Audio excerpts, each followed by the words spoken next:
अब हम लोग एन एपिसल को लाइन टू लाइन कर रहे हैं. Shut shut the door, good John. Fatigued, I said. Tie up the knocker. Say I am sick, I am dead.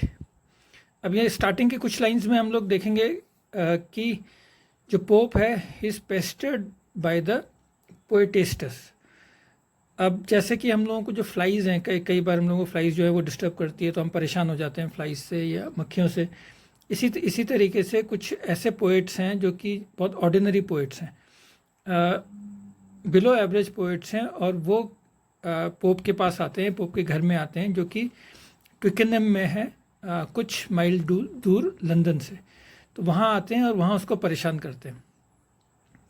तो pope यहाँ पे अपने जो सर्वेंट है जॉन को कह रहा है कि shut shut the door, good John. दरवाज़ा बंद करो, जल्दी बंद करो जॉन.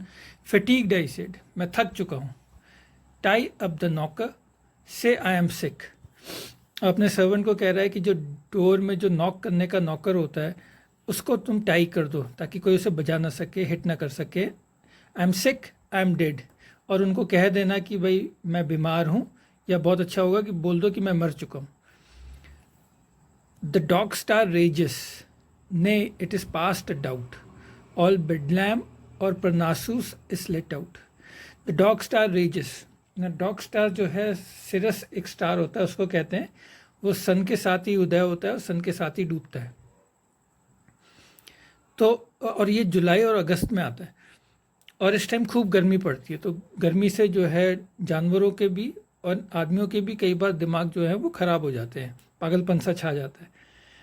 तो द डॉग स्टार रेजेस, मतलब सन एक तरीके से पूरे गर्मी में है, अपनी गर्मी बिखेर रहा है, और इस वजह से जो है पागलपन छा रहा है, स्पेशली इन ह्यूमन बीइंग को और वो पोइट्स को जो कि उसको ख़राब और ऑर्डिनरी अपनी पोइट्री सुनाते हैं. नहीं, it is past a doubt. No, मुझे इस बात का कोई भी डाउट नहीं है कि ऑल बेडलैम. बेडलैम जो है एक पागल खाना था, उसका नाम था बेडलैम. वहाँ से पागल जो छूट के आगे हैं और अब मुझे परेशान कर रहे हैं.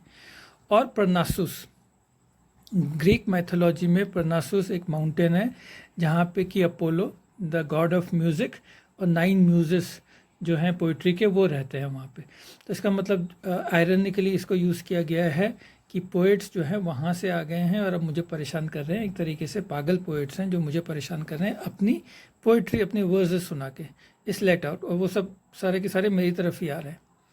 Fire in each eye and paper in each hand, they rave, recite and madden round the land.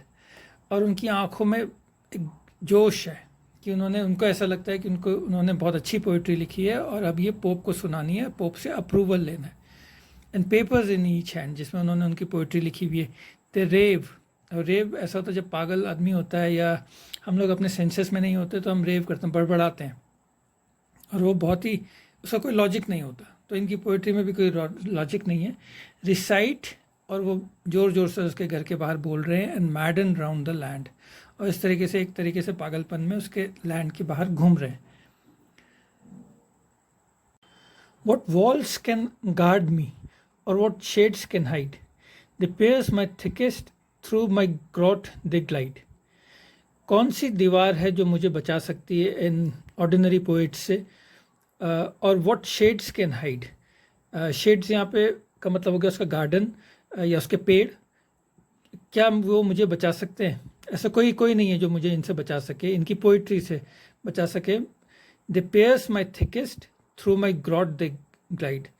My thickets का मतलब मेरे गार्डन, और गार्डन के जो फ्लावर्स होंगे, बुशेस होंगे, उनसे वो निकल के आ जाते हैं. Through my grot they glide. और उसके गार्डन में एक ग्रॉट है. ग्रॉट का मतलब हुआ उसने एक आर्टिफिशियल केव बनाई थी जहाँ पे कि वो कुछ टाइम स्पेंड करता था, तो वहाँ से भी वो निकल के आ जाते हैं और मुझे परेशान करने के लिए. By land by water they renew the charge, they stop the chariot and they board the barge. तो अभी मैंने आपको पहले बताया था कि जो पोप है वो ट्विकेनम में रहता है, that is few miles from London.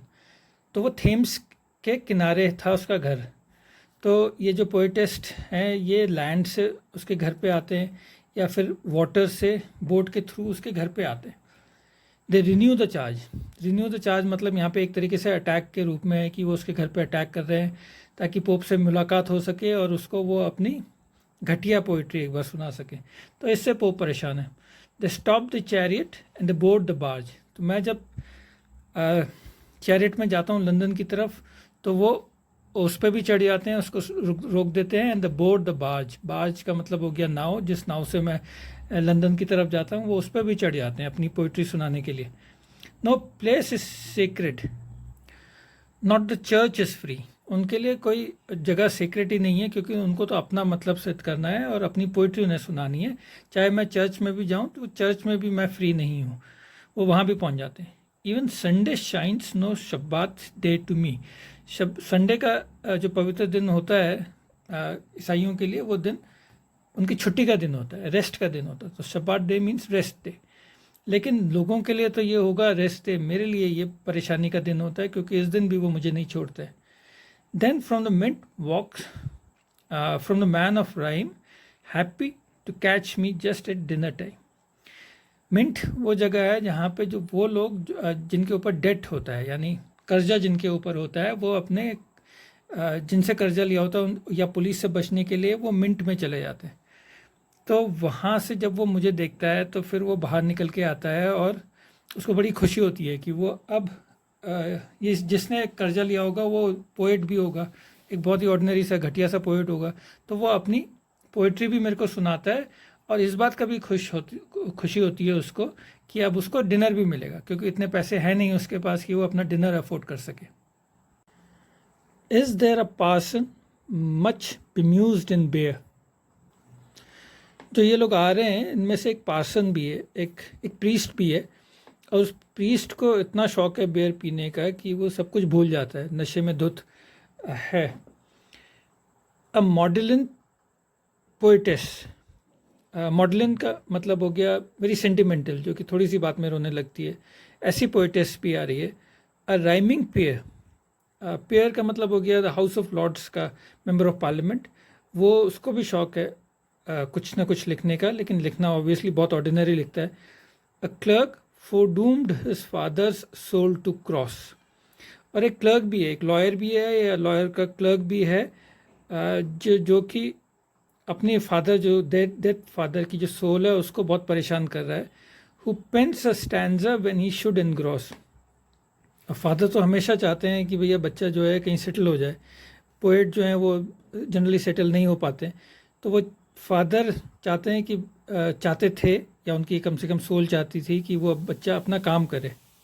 लेकिन who pens a stanza when he should engross, वो पोइट्री लिखने में इतना बिजी है उस टाइम पे जबकि उसको अपने काम में, अपने क्लरिकल काम में या अपने लॉयर के काम में उसको एनग्रॉस होना चाहिए था, डूब के रहना चाहिए था। Is there who locked from ink and paper scrolls. और ऐसा भी उनमें से एक है जो कि प्रिजनर है, जो कि जेल में है और वो लॉक्ड है, उसको ना तो इंक मिल रही है ना पेपर मिल रही है, लेकिन वो स्क्रॉल कर रहा है with desperate charcoal round his darkened wall. और जो उसकी डार्क प्रिजन की वॉल है वहाँ पे वो चारकोल लेके और वो लिख रहा है, स्क्रिबल कर रहा है, कुछ लिख रहा है, यानी पोट्री की लाइंस लिख रहा है अब दीवार पे। अब यहाँ पे देखिए डेस्परेट चारकोल, ये एक एग्जांपल है ट्रांसफर्ड एपिथेट का मतलब ये है कि डेस्परेट तो वो प्रिजनर है जो कि पोइट्री लिखना चाहता है, लेकिन यहाँ पे डेस्परेट बना दिया है चारकोल को, तो ये ट्रांसफर्ड एपिथेट है।